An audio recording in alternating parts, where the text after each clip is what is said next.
नमस्कार, स्वागत है आपका टी1 भारतवर्ष में। हम हैं जितेंद्र। आज हम उपस्थित हैं मनगवा नगर पालिका के वार्ड क्रमांक 4 में और हमारे साथ जो प्रत्याशी हैं प्रदीप तिवारी जी, जो कि निर्दलीय प्रत्याशी हैं।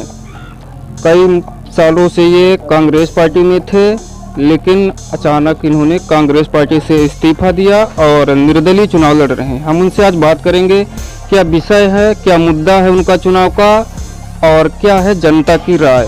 ये सब हम आज वार्ड क्रमांक 4 से आपको दिखाएंगे। स्वागत है प्रदीप तिवारी जी आपका। जी नमस्कार, बहुत बहुत नमस्कार आप सभी का। सर, आप के चुनाव वार्ड क्रमांक 4 में लड़ रहे हैं निर्दलीय प्रत्याशी के रूप में, तो कौन से वो विषय हैं जिन्हें आधार बनाकर आप चुनाव लड़ रहे हैं? देखिए, विषय आप वार्ड 4 में वर्तमान में खड़े हुए हैं। विषय का प्रश्न आपने कहा है, इसलिए यहाँ नालियाँ बगल में आपको दिखाई दे रही हैं। वर्तमान में यहाँ नालियों की स्थिति देख लीजिए। इसके पहले बहुत सारे लोग यहाँ पार्षद रहे, उन्होंने क्या विकास किया है वो सामने दिख रहा है आपको, है ना। हमारा पहला और महत्वपूर्ण मुद्दा ये है कि हमारे वार्ड के अंदर हर जगह पक्की सड़कें हों। जो नालियाँ इस तरह गंदगी से भरी हुई और टूटी हुई पड़ी हुई हैं, वो पूरी नालियाँ नए तरीके से उनका पूरा निर्माण हो और पानी का बराबर निकास हो। क्योंकि जब बारिश का मौसम आता है, अभी बारिश का मौसम है ही है, आप जब देखेंगे एक आध बार बारिश होगी, यहाँ कभी आप आके देखिएगा सड़कों के ऊपर पानी भरा रहता है, इतना इतना। उस नाली की गंदगी में लोग चलने के लिए मजबूर होते हैं, उनको चलना पड़ता है। ये स्थितियाँ पैदा होती हैं।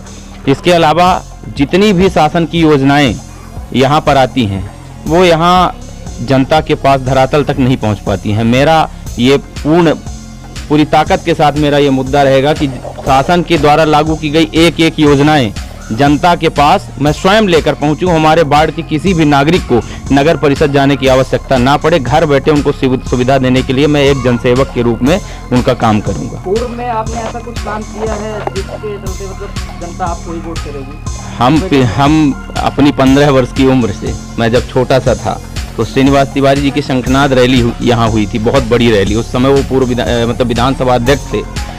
उसमें हमने पहला अपना स्टेटमेंट जारी किया था, पहला उद्बोधन हमने उस कार्यक्रम में दिया था। और उसके बाद से लगातार सक्रिय राजनीति में रहते हुए मैं कांग्रेस पार्टी से यूथ कांग्रेस का अध्यक्ष मनगवा विधानसभा का था, है ना, महासचिव था, ब्लॉक का उपाध्यक्ष था, कई पदों पर रह चुका हूँ। और मेरे कार्य आप किसी से भी पूछ लीजिए, छिपे नहीं हुए हैं। मैं नेशनल हाईवे बिजली के विरोध में जाम कर चुका हूँ।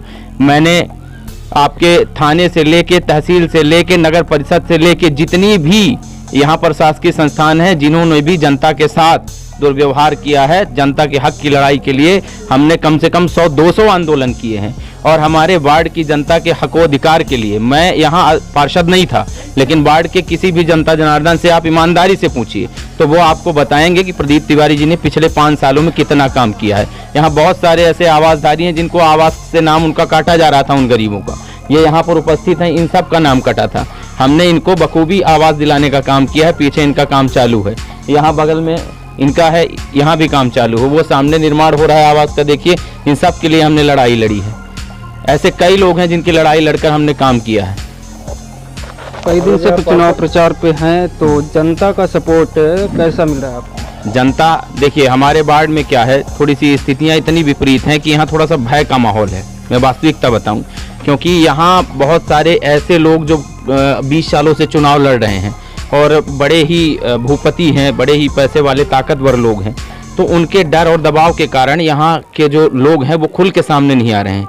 लेकिन अंदरूनी तौर पर जब 18 को रिजल्ट आएगा तो आपको दिखेगा प्रदीप तिवारी एक तरफा मतों से चुनाव जीतकर और जनता की सेवा के लिए खड़े रहेंगे। चुनाव जीतने के बाद सबसे पहला काम कौन था? चुनाव जीतने के बाद हमारा सबसे पहला काम जो होगा, वो जो हमारे गरीब और शोषित व्यक्ति आवास योजना से वंचित रह गए हैं, जिनका गरीबी रेखा का राशन कार्ड नहीं बना है, जिनको वृद्धा पेंशन नहीं मिल रहा है, जिनको विधवा पेंशन नहीं मिल रहा है, बच्चे जिनके विकलांग हैं आज तक उनका सर्टिफिकेट नहीं बना है ना, ये सारी व्यवस्थाएं हमारी पहली प्राथमिकता में होंगी। और कौन से वो विषय होंगे जो आप कहना चाहेंगे जनता कि 13 तारीख को वोटिंग है यहाँ जी, तो जनता के लिए आप क्या संदेश देना चाहते हैं कि जब जनता मतदान करने जाए तो किन बातों को ध्यान में रखते हुए अपना मतदान करें? आपका ये प्रश्न बड़ा सराहनीय है और इसके लिए मैं आपको धन्यवाद देता हूँ। सबसे पहले मेरा ये संदेश आप लोग बहुत अच्छे से पहुँचाइएगा। सबसे पहले मैं मनगवा नगर परिषद के 15 वार्ड की जनता के लिए कहता हूँ, अपने वार्ड के अलावा भी, कि जिन लोगों ने पूरी निष्ठा ईमानदारी से आज 10 साल से 5 साल से आपके सुख दुख में साथी रहे हैं, शासन की एक एक योजनाओं का लाभ बिना कुछ किसी पद में रहते हुए आपको पहुंचाया है। आपका कोई भी काम होता था, आपके घर से कागज एकत्र करते थे, अपना पैसा अपना तेल लगाकर नगर पंचायत हो या तहसील हो, हर जगह जाके घर बैठे आपका काम कराते थे। ऐसे लोग जिन्होंने पूरी निष्ठा और ईमानदारी से आपकी बिना कुछ रहते हुए और कुछ रहते हुए भी यदि सेवा की है, तो ऐसे लोगों को आप चुनाव जरूर जिताइएगा, क्योंकि यदि वो चुनाव हार गए तो आप ये नोट कर लीजिएगा, काम करने वाले लोग कभी राजनीति में नहीं आएंगे और ऐसे काम करने वाले लोग निष्क्रिय होकर अपना जीवन यापन करने लगेंगे और राजनीति का सहारा छोड़ देंगे। इसलिए जिन्होंने मेहनत की है, संघर्ष की है, लोगों का काम किया है, ऐसे हर व्यक्ति को जीतने की जरूरत है। और 15 वार्ड की जनता से मैं ये निवेदन करता हूँ कि काम करने वालों का दिल नहीं तोड़ना, उन्हें हराना नहीं, उनको जिता के बताना कि पैसा, मुर्गा, दारू, कंबल, धोती ये सब काम नहीं देगी। जिन्होंने हमारे लिए काम किया, जो हमारे लिए खड़े थे, हम उनको जिताकर और एक अच्छा जनसेवक चुनेंगे। ये आप सब लोग 15 वार्ड की जनता ये संदेश भेजे, ये मैं कहना चाहता हूँ। क्या निर्दलीय प्रत्याशी लगभग हर वार्ड में होंगे, तो क्या ये जो बीजेपी और कांग्रेस के प्रत्याशी हैं तो उनका खेल ये बिगाड़ पाएंगे? वास्तविकता ये है कि हमने अपनी लाइफ में पहली बार इस तरीके का देखा है कि यहाँ भारतीय जनता पार्टी और कांग्रेस का गठबंधन हो गया है। भारतीय जनता पार्टी और कांग्रेस का गठबंधन कुछ इस तरह हुआ है कि जहां कांग्रेस के मजबूत कैंडिडेट हैं वहां पर भाजपा के निष्क्रिय कैंडिडेट हैं, और जहां पे बीजेपी के मजबूत कैंडिडेट है वहां कांग्रेस ने डमी कैंडिडेट उतार दिया है। और स्थिति ये बनी है कि गांव के अंदर माहौल को बिगाड़ने के लिए कुछ वार्डों में बीजेपी के जो कैंडिडेट थे उनसे जबरदस्ती पर्चा भी खिंचवा लिया गया है। वार्ड नंबर 2 की तो ये स्थिति हुई है कि वहां बीजेपी के कैंडिडेट ने पर्चा ही नहीं भरा है। तो मैं ये चाहता हूं कि मेरे मनगवा के अंदर, मैं तो ये मानता हूँ भारतवर्ष के अंदर आज तक जातिगत तरीके से इस तरह का जो धर्म का भेदभाव है ये सब कभी नहीं था। हमारे यहाँ हमेशा हर वर्ग के लोग, चाहे हिंदू हो, चाहे मुस्लिम हो, चाहे सिख हो, चाहे ईसाई हो, हर धर्म, हर संप्रदाय के लोग किसी भी त्यौहार में, किसी भी कार्यक्रम में एक दूसरे के साथ एकत्र रहकर रहते थे, खाते थे, गले मिलते थे, उठते थे, बैठते थे, ये भाईचारा रहता था।